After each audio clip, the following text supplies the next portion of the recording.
벌써 성탄절이 코앞에 다가왔습니다. 2020년도 벌써 저물어 가는 것을 보면서 세월이 참 빨리 지나간다 하는 것을 새삼스럽게 느끼게 되죠. 올해는 특별히 코로나와 싸우느라 더 정신없이 시간이 훅 지나간 것 같습니다. 그러나 이렇게 비록 시간이 정신없이 지나가지만 우리는 정신을 똑바로 차리고 주님의 뒤를 쫓아가야 되겠습니다. 대강절을 지나면서 우리는 지난주에 다시 오실 예수님을 우리가 어떻게 기다릴 것인가 하는 부분을 함께 살펴보았죠. 예수님은 우리에게 깨어 있으라 라고 여러 차례 강조하셨습니다. 너희는 깨어 있으라. 내가 언제 올지 모르니 너희는 깨어 있으라. 그러니까 예수님이 드디어 오신다고 마음이 풀어져서 신앙의 여정에서 이탈하는 사람들이 많을 것을 내다보신 것이죠. 주님이 올 때가 가까울수록 더욱더 많은 사람들이 그 신앙의 여정에서 이탈해 갈 것입니다. 그리고 오히려 똑바로 주님 뒤를 따라가는 사람들을 공격할 것입니다. 그리고 자신의 신앙의 등불이 꺼져가는 줄도 모른 채 영적으로 잠들어 있을 것입니다. 그러한 주님의 경고를 우리가 마음에 새기고 끝까지 영적으로 깨어있는 여러분 되시기를 주님의 이름으로 축원합니다. 자, 오늘은 예수를 기다리는 사람들 그 두 번째 시간으로 깨어있다라는 게 구체적으로 그러면 무엇을 말하는지를 좀 살펴보려고 합니다. 이 부분 또한 수많은 사람들의 견해들이 있지만 오늘도 우리는 주님의 말씀, 주께서 우리에게 주신 말씀에 좀 집중하려고 합니다. 주님께서 깨어있으라 라고 말씀하시고 주님은 두 가지 비유를 우리에게 말씀해 주시죠. 이 두 가지 비유는 우리가 어떻게 살아가는 것이 깨어있는 삶인가를 우리에게 말해준다고 봅니다. 그 첫 번째 비유가 오늘 우리가 읽은 달란트 비유고 오늘 읽지 않았지만 그 다음 이어지는 양과 염소의 비유입니다. 이 두 비유를 통해서 깨어있는 삶이 무엇인가 하는 것을 주님께서 우리에게 말씀하시고자 한다고 봅니다.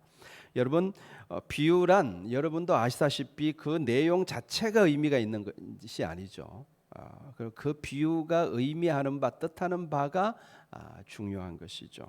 오늘 우리가 읽은 달란트 비유를 예를 들어서 말하자면은 주님이 정말 우리에게 달란트를 주시고 그 달란트 가지고 장사하라고 하신 것은 아니죠. 만약 그렇다면은 우리 그리스도인들은 다 장사꾼들이 되어야 되겠죠. 주님이 이 달란트 비유에서 강조하시는 바가 뭐냐 하면은 그것은 우리가 악하고 게으른 종으로 살지 말고 착하고 충성된 종으로 살아라. 그게 핵심 메시지죠. 그것이 깨어있는 삶이라는 것입니다. 착하고 충성된 종으로 사는 것, 그것이 깨어있는 삶이라고 주님은 말씀하고 있는 겁니다. 자, 그럼 구체적으로 14절부터 함께 살펴보도록 하겠습니다. 자, 14절을 다시 한번 보실까요? 14절에 주님께서 이렇게 말씀하시죠. 또 어떤 사람이 타국으로 갈 때에 그 종들을 불러 자기 소유를 맡김과 같으니, 뭐가 같다는 거예요? 천국이 이와 같다는 거죠. 자, 여기서 어떤 사람이 타국으로 갔다는 말은 우리 주인 되시는 예수님이 우리 곁을 떠나서 하늘로 승천하신 것을 가리킵니다. 그리고 종들을 불러서 자기 소유를 맡기셨다라는 것은 그러니까 모든 그리스도인들에게, 저와 여러분들에게 하나님의 나라를 맡기셨다라는 의미로 이해할 수 있습니다. 여러분, 예수님의 소유, 자기의 소유를 맡겼다 그랬잖아요. 근데 예수님의 소유는요, 하나님의 나라를 가리킵니다. 예수님이 소유하신 것은 이 세상 나라가 아닙니다. 이 세상의 부귀영화가 아닙니다. 오히려 이 세상의 부귀영화는 공중의 권세 잡은 자인 마귀에게 속해 있다고 성경은 말씀합니다. 그래서 예수님이 이렇게 말씀하시죠. 내 나라는 이 세상에 속한 것이 아니다 라고 예수님이 하신 말씀 기억하시나요? 그러니까 예수님이 다스리시는 하나님의 나라는 마치 이 세상에 떨어진 한 알의 미랄과 같습니다. 미랄의 씨앗과 같습니다. 그 씨앗이 점점 자라서 큰 나무가 되고 숲을 이루겠지만 그것은 세상 나라와는 다른 것이죠. 예수님의 소유인 하나님의 나라는 처음 12명의 제자들과 120명의 마가의 다락방에 모인 120명의 사람들로 시작했습니다. 그게 이제 이 땅 가운데 심어진 하나님의 나라의 씨앗들이죠. 여러분, 그 당시 전 세계 인구들에 비하면 지극히 작은 티끌 같은 숫자죠. 그러나 그것은 번져가는 누룩처럼 점점 커져갈 것이고 점점 더 수많은 사람들이 예수님의 소유가 되어 갈 것입니다. 주님은 그것을 우리에게 맡기신다는 거예요. 모든 종들에게 그것을 맡기신다는 겁니다. 우리 모두는 예수 그리스도의 종들로서 우리는 교회를 부흥시키고 하나님의 나라를 확장시켜야 될 사명이 있습니다. 즉 땅끝까지 복음을 전하여서 예수님을 따르는 사람들이 더 많아지게 해야 되는 것이죠. 그걸 우리에게 맡기고 주님은 먼 타국으로 떠나신 거예요. 그것을 위해서, 그 사명을 감당하기 위해서 주님은 우리 모두에게 각자의 재능에 맞는 달란트를 주셨다는 겁니다. 여기서 달란트가 정확하게 무엇을 의미하는지 알 수 없지만 다만 문맥상으로 볼 때 그 여기서 주님이 말씀하시는 달란트는 교회를 세우는 데 필요한 은사를 가르친다고 보는 것이 타당할 겁니다. 이 은사에 대한 부분은 사도 바울이 로마서 12장과 고린도전서 12장에서 잘 설명하고 있죠. 그러니까 우리는 주님으로부터 각자 다른 은사와 다른 직분을 다 받은 것입니다. 여기에는 예외가 없습니다. 자, 그러나 이 부분에 대해서는 제가 오늘 생략하도록 하겠습니다. 중요한 것은 우리가 받은 은사가 다르고 그 능력 또한 다 다르다는 겁니다. 여러분, 능력이 다르면 요구하는 결과물도 달라지겠죠. 그래서 5달란트를 준 사람에게는 5달란트를 요구하시고 2달란트를 준 종에게는 2달란트를 요구하시는 겁니다. 자, 그러면은 달란트를 남긴다라는 것은 무엇을 뜻하는 것일까요? 이게 핵심입니다. 달란트를 남긴다는 과연 뭘 말하는 것일까요? 제가 바꾸어서 질문해 보겠습니다. 주님은 우리가 무엇을 남기는 삶을 살기를 원하시는 걸까요? 우리가 무엇을 남기기를 주님은 원하시는 걸까요? 이 부분이 핵심입니다. 이 부분을 우리가 잘 이해하면은 비로소 우리는 착하고 충성된 종이 무엇을 가리키는 건지를 우리는 알 수가 있게 되는 것이죠. 자, 주님이 우리가 무엇을 남기기를 원하시는지는 그 다음 비유를 보면은 우리가 쉽게 알 수가 있습니다. 그러니까 양과 염소의 비유, 오늘 우리가 읽지 않았지만 그 비유를 읽어보면은 우리가 무엇을 남기기를 원하시는지 주님 우리가 알 수 있다는 거죠. 자, 주님이 천사들과 함께 재림하신 후에 심판의 보좌에 앉으셔서 그래서 모든 민족을 그 앞에 모은다라고 말하죠.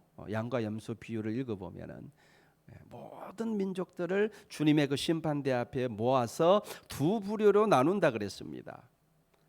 그리고 한 부류를 양이라 그랬고 다른 한 부류를 염소라고 하셨습니다. 자, 양으로 분류된 사람들에게 주님께서 뭐라고 말씀하시냐 그러면 이렇게 말씀합니다. 너희는 내 아버지께 복받은 자들이다. 나와 창세로부터 너희를 위하여 예비된 나라를 상속해라 라고 말씀합니다. 자, 이 말씀은 달란트 비유에서 착하고 잘하였도다 착하고 충성된 종아, 내가 작은 일에 충성하였으며 내가 많은 것을 내게 맡기리니 내 주인의 즐거움에 참여할지어다 라고 하신 말씀과 같은 의미예요. 같은 의미로 봐. 그러니까 재림하신 주님께서 우리를 향해서 착하고 충성된 종아 참 잘했다. 내가 너희에게 많은 것을 맡길게 라는 이 말씀과 그리고 너희를 위하여 예비된 하나님의 예비된 나라를 너희는 상속받으라 라는 말은 같은 의미라는 것이죠. 자, 그러면 양에 속한 사람들은 무엇을 하였기에 어떻게 살았기에 그런 칭찬과 상급을 받은 것일까요? 35절 이하에 그 이유가 나와 있습니다. 주님이 그 양으로 분류된 사람들에게 이렇게 말씀하시죠. 내가 줄일 때 너희가 먹을 것을 주었고 목마를 때 마시게 하였고 나그네 되었을 때 영접하였고 헐벗었을 때 옷을 입혔고 병들었을 때 돌보았고 옥에 갇혔을 때 와서 보았느니라 라고 말씀합니다. 그러니까 그 종들이 묻죠. 아니 언제 우리가 주님을 그렇게 돌봤다는 말입니까? 그러니까 주님께서 뭐라고 말씀합니까? 너희가 여기 내 형제 중에 지극히 작은 자 하나에게 한 것이 곧 내게 한 것이다. 이렇게 말씀합니다. 그러니까 그 양에 속한 사람들은 주님을 직접 보고 주님을 직접 섬긴 것이 아니라 주님의 형제들, 이 말이 중요합니다. 주님의 형제들 가운데 작은 자들에게 그렇게 한 거예요. 그런데 주님은 그것을 자신에게 한 것이라고 칭찬하시면서 너희를 위하여 예비된 나라를 상속받으라라고 말씀하시는 거예요. 그러니까 양에 속한 사람들이 한 일은 뭡니까? 힘들고 어렵고 지친 영혼들을 돌본 거예요. 즉 한마디로 말해서 그들은 사람을 얻은 겁니다. 사람을 얻은 거예요. 반면에 염소로 분류된 사람들은 형제들의 어려움을 외면했습니다. 마치 여러분 거지 나사로와 부자 비유 아시죠? 부자가 그 부자는요 자기 집 앞에 늘상 거지 나사로가 구걸하고 앉아 있었어요. 늘 매일마다 봤지만 못 본 채 했습니다. 그리고 평생을 살았어요. 염소처럼 산 거죠. 한마디로 말해서 그가 지옥 간 이유는 그것 때문입니다. 자, 여러분 우리가 그리스도인으로서 어떻게 살아야 깨어있는 삶을 사는 것입니까? 주님의 이 말씀을 비추어 본다면 우리는요 사람에게 초점을 맞추고 사람을 얻는 삶을 살아야 될 줄로 믿습니다. 여러분 누가복음 16장에서 불의한 청지기 비유에서도 반복해서 주님은 이것을 강조하시죠. 거기서 주님께서 하시는 말씀이 뭡니까? 불의한 재물로 뭐 하라고요? 친구를 사귀라. 여러분 친구를 사귀라는 게 무슨 말입니까? 하나님이 주신 그 재물로 가지고 사람을 얻는데 그 재물을 사용하라는 뜻 아니겠어요? 친구를 사귀는 삶, 다시 말해서 사람의 마음과 영혼을 얻는 삶을 살아가는 그 불의한 청지기를 보고 주님이 저거 참 지혜롭다 이렇게 칭찬하신 거예요. 자, 여러분 예수님이 이 땅에 오셔서 하신 일들을 생각해 보세요. 그 예수님의 삶의 흔적 가운데 정답이 있는 거예요. 예수님이 이 땅에 오셔서 무슨 일을 하시고 어떤 삶을 살다가 가셨습니까? 예수님은요 이 땅에 오셔서 권력을 탐하지 않으셨습니다. 그분은 부와 명예도 탐하지 않으셨습니다. 예수님이 이 땅에 오셔서 하시는 일은요 12명의 제자를 얻은 겁니다. 그게 전부예요. 12명의 사람을 자기 사람으로 얻은 거예요. 하나님의 사람으로 구원하고 얻은 것이죠. 그런데 그 12명이 120명을 얻고 그 120명이 현재 수십억 명의 사람들을 얻었습니다. 여러분 그것이 그리스도인의 삶이고 그리스도인의 사명인 것입니다. 양과 염소 비유에서 또 한 가지 사실을 우리에게 전해주죠. 우리가 사람을 얻는 길이 뭐냐? 그것은 오직 사랑을 실천하는 길임을 우리에게 말씀해주고 있습니다.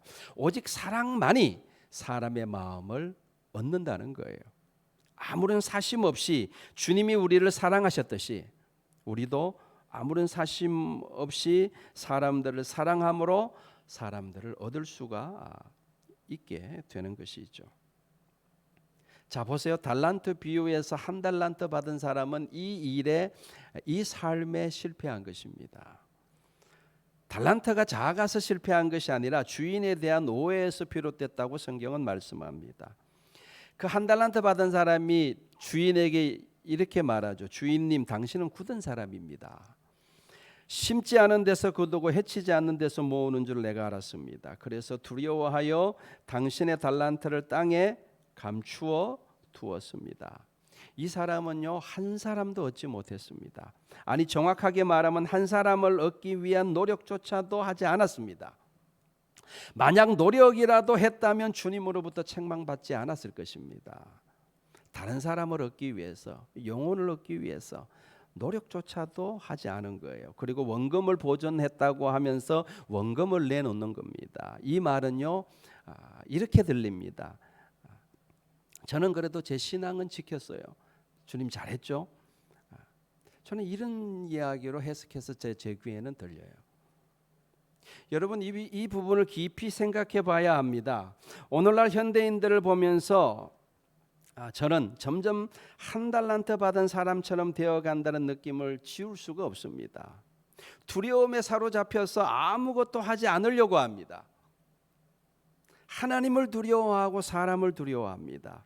그래서 내 신앙이나 잘 지키자고 그럽니다. 그러나 여러분, 주님의 말씀에 의하면 그것은 깨어있는 것이 아니라 잠들어 있는 겁니다. 그것은 충성된 것이 아니라 게으른 거예요. 여러분, 충성된 것이 착한 겁니다. 착하고 충성된 종아 그러잖아요. 충성된 것이 착한 거예요. 반면에 게으른 것이 악한 거예요. 다시 말해서 죄인들을 구원하고자 하는 우리 주님의 뜻에 끝까지 충성된 것이 착한 종입니다. 반면에 죄인을 얻고자 하는 주님의 뜻에 게으른 것이 악한 거예요.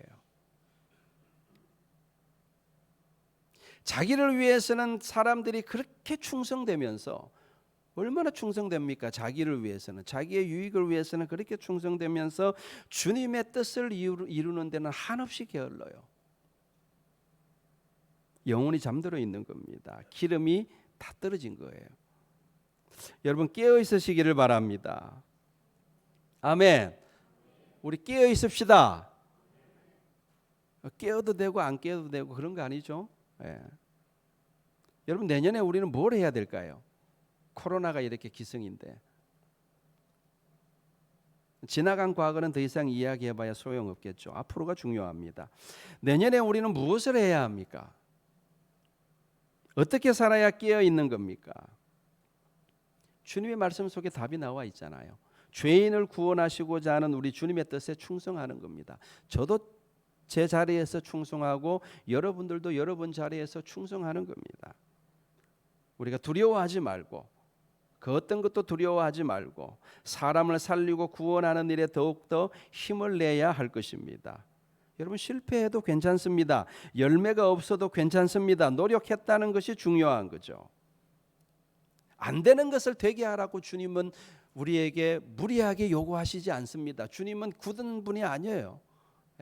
해치지 않는 데서 모으는 분이 아니라니까요. 열심히 노력했는데 안 됐다. 그럼 어쩔 수 없는 거죠. 그거 책임을 우리에게 물으시는 분이 아니라니까요. 주님이 우리에게 물으시는 것은 뭡니까? 충성했느냐, 게을을 넣느냐, 이걸 물으시는 거예요. 여러분, 제가 만들어 가고 싶은 교회에는요, 모든 성도들이 사람을 살리고 세우는 일에 관심을 갖고 힘쓰는 교회입니다. 저는 그런 교회를 세우고 싶어요. 모든 성도들이 사람을 얻는 일에 온 힘을 기울이는 성도입니다. 모든 성도들이 죄인을 구원하는 일에 전심전력하는 교회입니다. 모든 성도들이 그리스도의 제자 삼는 일에 힘쓰는 교회입니다. 저는 그런 교회를 세우고 싶어요. 여러분, 교회가 그런 분위기가 된다면 우리 교회에 나오는 모든 사람들이 깨어있지 않겠어요? 교회는 영적인 분위기가 중요하거든요. 우리 교회 모든 성도들이 노년에부터 어린아이 이르기까지 다 사람을 살리려고 막 애를 쓰고 그런 어떤 뜨거운 분위기가 우리 교회 가운데 있다면 우리 교회 가운데 새로 나오는 사람들이 그 분위기 속에 젖어들지 않겠습니까? 그럼 자연스럽게 모든 성도들이 깨어있게 되는 것이죠. 자, 처음으로 돌아가서 달란트를 남긴다는 것이 무엇을 뜻한다고 했습니까? 주님은 우리가 무엇을 남기기를 원하십니까? 그것은 주님의 삶을 보면 분명하게 알 수 있다 그랬습니다. 주님은 사람을 남기셨습니다. 12명의 제자를 남기고 하늘로 올라가셨습니다. 우리 또한 사람을 남겨야 되겠습니다. 여러분, 우리 아이들을 주님의 제자가 되도록 섬겨야 되겠습니다. 지극히 작은 자에게 하는 것이 곧 주님께 하는 것입니다. 우리 아이들이 교회에 아무런 재정적인 도움이 되지 않는다고 해서 아이들에게 무관심하지 말고 그 아이들을 하나님의 사랑으로 섬기고 주님의 말씀으로 양육하는 일에 우리는 혼신의 힘을 쏟아야 됩니다. 그것이 착하고 충성된 종이에요. 또 성도들 가운데 아직 믿음이 연약하여서 흔들리는 지체들을 섬겨야 합니다. 그들이 스스로 믿음으로 설 때까지 지속적으로 돌보고 섬겨야 되겠습니다. 상한 갈 때도 꺾지 아니하시는 주님의 마음을 우리가 품고 그들을 나무라거나 책망하지 말고 끝까지 기다려주고 끝까지 섬겨야 되겠습니다. 그것이 착하고 충성된 종입니다. 또한 우리 주위에 아직 예수를 믿지 않는 이들에게 끊임없이 복음을 전하고 사랑으로 섬겨야 되겠습니다. 그 영혼이 돌아올 때까지 포기하지 말고 끝까지 기도하며 다가가야 되겠습니다. 그 영혼이 끝내 구원받지 못한다 할지라도 그 책임을 주님은 여러분에게 묻지 않으실 것입니다. 우리 주님은 마음이 굳은 분이 아니라 그랬습니다.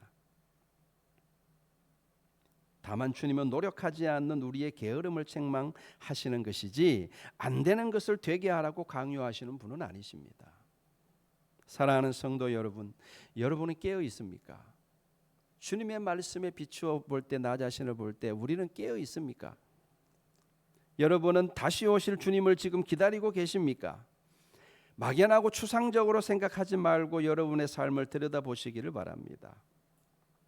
죄인을 구원하시고자 하는 우리 주님의 뜻에 충성하고 있다면 깨어 있는 겁니다. 틀림없이 그분은 지금 깨어 있는 거예요. 예수 그리스도의 마음으로 사람을 얻고자 애쓰고 있다면 깨어 있는 겁니다. 그러나 그런 예수님의 마음에는 관심도 없고 게을르다면 여러분은 지금 잠들어 있는 겁니다. 여러분의 기름이 다 떨어져서 등불이 꺼져 있는 겁니다. 여러분, 우리 코로나 핑계 대지 맙시다. 코로나를 방패 삼아 나의 게으름을 숨기지 맙시다. 코로나는 더욱더 분명하게 사람들을 양과 염소로 나누어 갈 겁니다. 양은 더욱더 양처럼 살아갈 것이고 염소는 더욱더 염소처럼 살아갈 것입니다. 저는 누가 양이고 누가 염소인지에 대해서는 관심이 없습니다. 다만 우리 교회 모든 성도들이 양에 속하기를 간절히 바라고 기도합니다. 우리 모든 성도들이 다 적은 소자에게 충성하기를 간절히 바랍니다. 반복해서 말하지만 물론 안 되는 것을 되게 할 수는 없을 것입니다. 그러나 우리가 열심히 주님의 뜻에 충성하면은 분명히 하나님의 기적이 일어날 줄로 믿습니다. 저는 그래서 내년에는 다 힘들고 어렵다고 하지만 우리 교회가 주님의 뜻에 다 충성하여서 하나님의 기적을 경험하는 한 해가 되었으면 좋겠습니다. 저는 늘 저 자신의 부족함을 늘 이렇게 느끼고 깨닫고 살아갑니다. 그러나 부족한 중에서도 저는 최선을 다해서 주님의 뜻을 쫓아가려고 애는 쓰고 있습니다. 여러분들도 깨어서 동참해 주시기를 바랍니다. 주께서 우리 교회를 사랑하시고 또 우리 교회를 통해서 하나님의 거룩하신 뜻을 이루어 가시기를 주님의 이름으로 축원합니다. 기도하겠습니다.